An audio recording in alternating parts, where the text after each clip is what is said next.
नागराज और कालदूत। इच्छाधारी सांपों का द्वीप नागमणि द्वीप। मणिराज की मृत्यु के पश्चात द्वीप का सम्राट बना नागराज, लेकिन विश्व से अपराध का सफाया कर देने का संकल्प लिए नागराज अधिक दिन वहां नहीं रुका। प्रोफेसर नागमणि द्वारा तैयार किए गए नकली नागराज की खोज में चल पड़ा वह। उसके बाद नागमणि द्वीप की बागडोर राजकुमारी विसर्पी के हाथ में थी। लेकिन उस दिन द्वीप पर एक हंगामा समझ गया। राजकुमारी जी, नाग सैनिक बोला। द्वीप पर फिर बाजों ने आक्रमण कर दिया है। राजकुमारी जी, वे कई नागों को उठाकर ले गए हैं। क्या? राजकुमारी विसर्पी सिंहासन से उछल पड़ी। उसने झपट कर अपने शस्त्र उठा लिए। जल्दी चलो पुजारी बाबा, हमें कुछ करना होगा। उधर बस्ती में भयानक बाजों ने नागों के बीच आतंक फैलाया हुआ था। क्वैक क्वैक क्वैक, उफ आ! तभी नागकुमारी विसर्पी क्रोध में उफनती हुई वहां पहुंची। अपनी प्रजा और सैनिकों की बाजों द्वारा की गई दुर्दशा देखकर उसने अपना धनुष बाण तान लिए। मैं तुम्हें जिंदा नहीं जाने दूंगी पुजारी बाबा। खचाक, क्वैक क्वैक क्वैक। और अगले क्षण उसने बाजों पर बाणों की वर्षा सी कर दी। खच सर क्वैक। उस भयानक हमले से घबराकर बाजों का झुंड आकाश की ऊंचाइयों में खो गया। आज भी बाज हमारे कई नागों को दबोच ले जाने में सफल हो गए। द्वीपवासियों ने राजकुमारी को घेर लिया। राजकुमारी जी, हमें इस मुसीबत का हल तो ढूंढना ही होगा, वरना एक दिन यह द्वीप वीरान हो जाएगा। इस मुसीबत को केवल एक ही व्यक्ति समाप्त कर सकता है, और वह है नागराज, नाग सम्राट नागराज। जैसे भगवान ने उनकी पुकार सुन ली, आसमान हेलीकॉप्टर की आवाज से गड़गड़ा उठा। गड़ गड़ गड़ गड़ गड़ गड़ गड़ गड़। और नागमानवों में एक हर्ष की लहर दौड़ पड़ी। वे खुशी से चीख उठे, नागराज, लो नागराज आ गया। नागराज हेलीकॉप्टर मैदान में उतारकर द्वीपवासियों के पास पहुंचा। राजकुमारी विसर्पी, पुजारी बाबा, यह सब क्या हो रहा है? द्वीप पर बाजों का आक्रमण हुआ था नागराज। वे हमारे कई साथियों को उठाकर ले गए हैं। नागराज क्रोधित हो उठा। ओह, इन शैतानों को समाप्त करने का कोई उपाय शीघ्र ही सोचना पड़ेगा। तभी हेलीकॉप्टर पर चढ़ा शूलकंठ चीखा। क्या हुआ शूलकंठ? राजकुमारी, पुजारी बाबा। ओह, इसे क्या हुआ? देखिए, यहां एक अन्य मानव भी है। यह सुनते प्रहरी नाग क्रोध से फुफकारते हुए हेलीकॉप्टर की ओर लपके। ओह नहीं, ठहरो। नागराज विद्युत की तेजी से हवा में लहराया। ठहरो, रुक जाओ। क्रोधित नाग प्रहरियों को वहीं रोककर नागराज हेलीकॉप्टर में घुस गया। अगले क्षण नागराज के साथ नागदंत को हेलीकॉप्टर से बाहर आते देख सभी नाग चौंक उठे। नागराज, कौन है यह मानव? नागदंत, जिसने नागराज बनकर पूरे विश्व के सामने मुझे आतंकवादी बना दिया था। ओह, लेकिन तुम इसे यहां क्यों ले आए नागराज? द्वीप के नियम व कानून के अनुसार यहां बाहर का कोई भी मानव आकर जीवित नहीं रह सकता। मैं जानता हूं विसर्पी, लेकिन नागदंत केवल मानव नहीं है, मेरी जितनी शक्तियों का स्वामी है यह। विसर्पी, पुजारी बाबा, एवं समस्त नाग मानवों, द्वीप के अलावा अगर यह शैतान कहीं और रहा तो पूरे विश्व की गर्दन पर तलवार बनकर लटकता रहेगा। क्या आप मानव जाति का विनाश चाहते हैं? कदापि नहीं नागराज, हम इसे द्वीप पर ही कैद में रखेंगे। चलो नागदंत। शीर की पुजारी बाबा उन्हें लेकर बस्ती से दूर बनी एक झोपड़ी के पास पहुंचे। नागराज, यह है द्वीप का कारागृह। भुजंग भट्ट, संभालो अपने नए कैदी को। अगले क्षण भुजंग भट्ट ने नागदंत को कारागृह में धकेलकर द्वार बंद कर दिया। चलो नागराज, यह भुजंग भट्ट की कैद से बचकर नहीं निकल सकता। रात घेर आई थी। नागराज नागदंत की तरफ से निश्चिंत हो चुका था। नागमणि द्वीप के निवासी नागराज की वापसी का जश्न मना रहे थे। बताओ नागराज, शूलकंठ जीतेगा या अग्नि पक्ष? थोड़ा धीरज धरो राजकुमारी, अभी हार जीत का फैसला हो जाता है। कभी शूलकंठ मध्य रेखा की तरफ बढ़ता हुआ दिखावा देता, तो कभी अक्षी पक्ष। एक द्वंद्व शूलकंठ व असी पक्ष के बीच जारी था, वह दूसरा भुजंग भट्ट की कैद में पड़े नागदंत के दिलो दिमाग के बीच।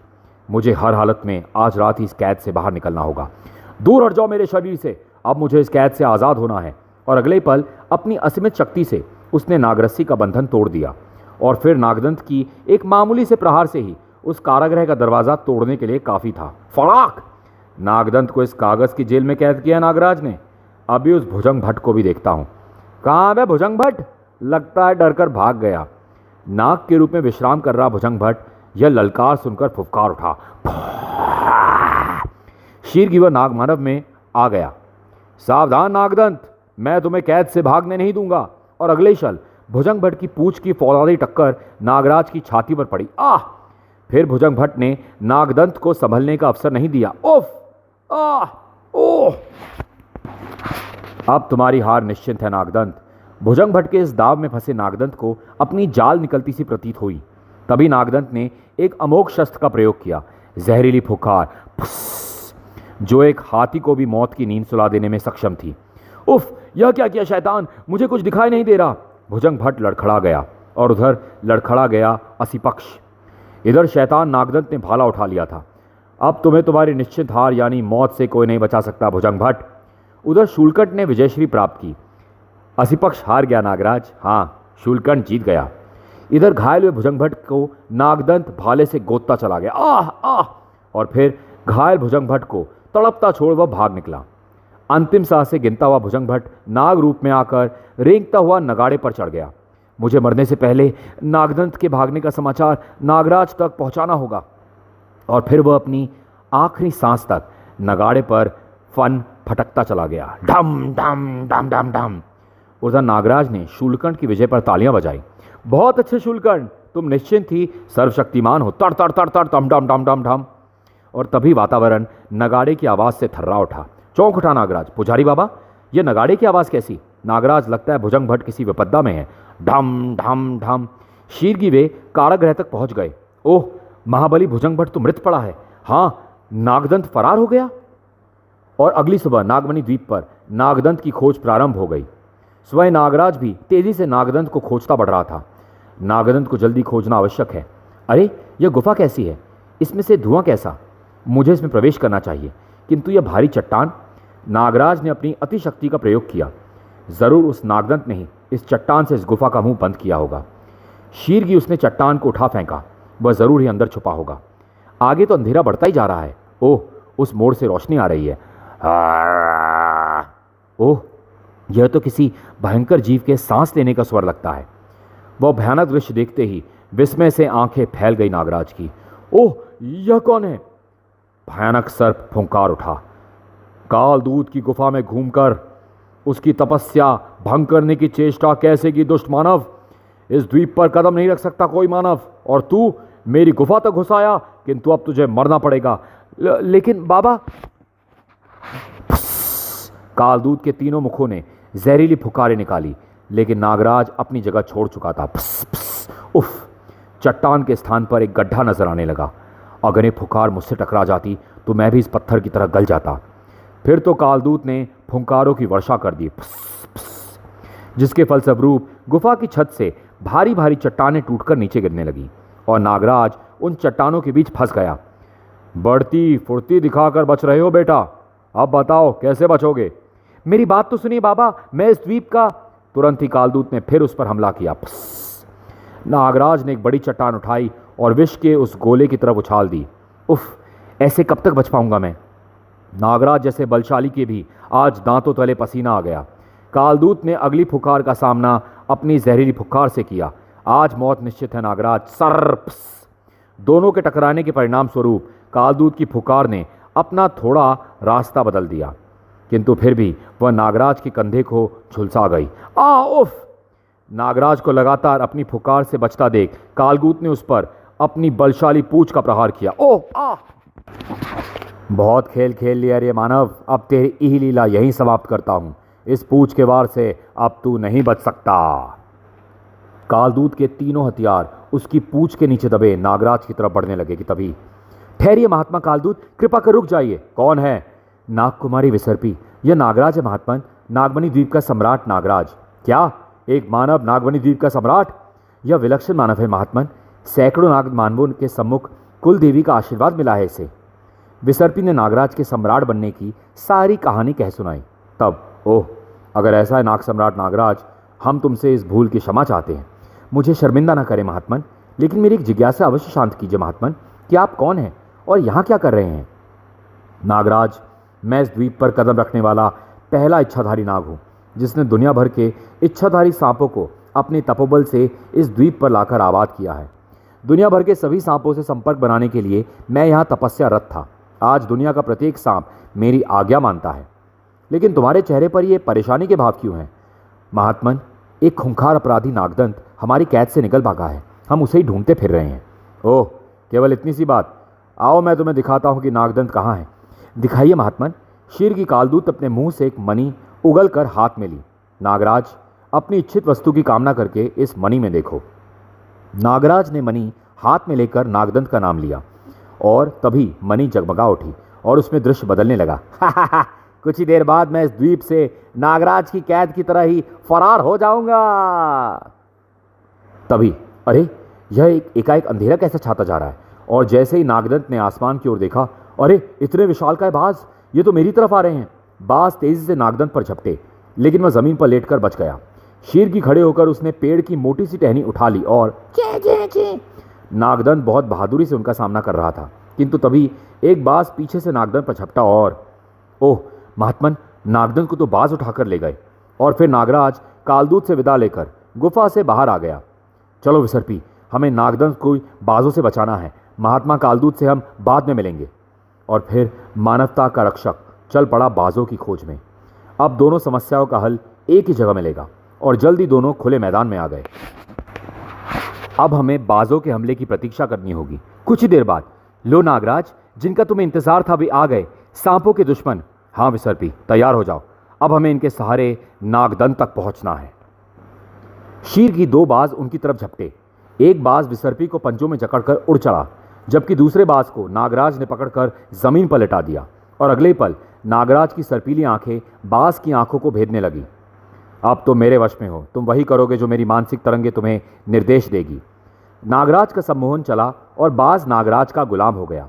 तभी नागराज बाज की आंखों में मानवीय आंखें देखकर चौंक पड़ा। अरे, यह तो पहले से ही किसी और के सम्मोहन में बंधा है। मुझे देखना होगा कौन है वह। नागराज ने पुनः एकाग्र होकर उसकी आंखों में झांका। अगले पल बांस की आंखों में एक आकृति उभरी और कुछ ही देर बाद नागराज बांस के पंजों में जकड़ा आकाश की ऊंचाइयों में उड़ा जा रहा था। मुझे अपने आका के पास ले चलो। जल्दी नागराज को बाज नजर आने लगा जो विसर्पी को ले उड़ा था। अरे, वह तो उस द्वीप की तरफ उड़ रहा है। उधर वह बाज विसर्पी को लेकर टापू की धरती की तरफ बढ़ने लगा।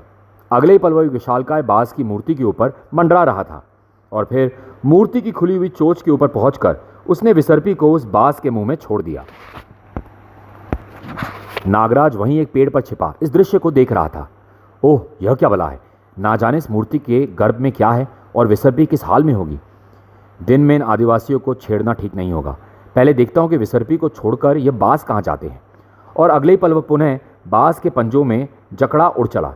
ओह, इतने सारे बाज, और यह गैंडा, यह जरूर इनका प्रशिक्षक होगा। नागराज को एक पेड़ पर छोड़कर बाज पिंजरे के दरवाजे में प्रविष्ट हो गया। ओह, अंतिम बाज शाहुल भी आ पहुंचा। इसका मतलब आज 2 बाज मारे गए।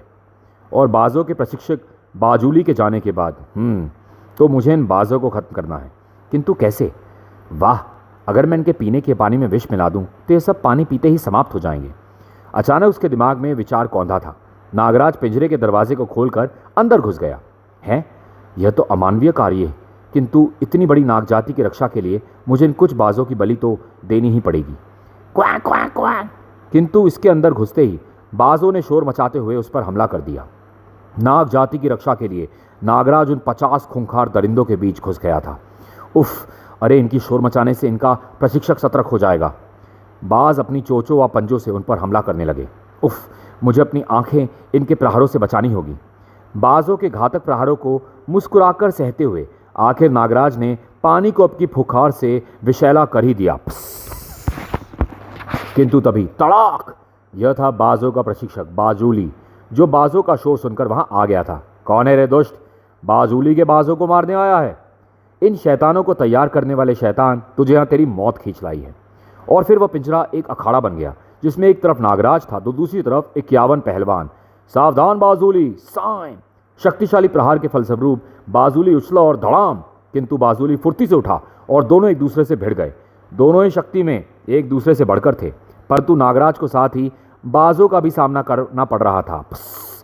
टक्कर बेजोड़ थी दोनों की। नागराज बाजूली का भी सामना कर रहा था और मौका मिलते ही बाजों को भी मार रहा था। कड़ाक क्वैक। नागराज का फंदा बाजों की जान बहुत आसानी से ले लेता था। अब की बार नागराज ने एक तीर से 2 शिकार का एक अनोखा तरीका निकाला।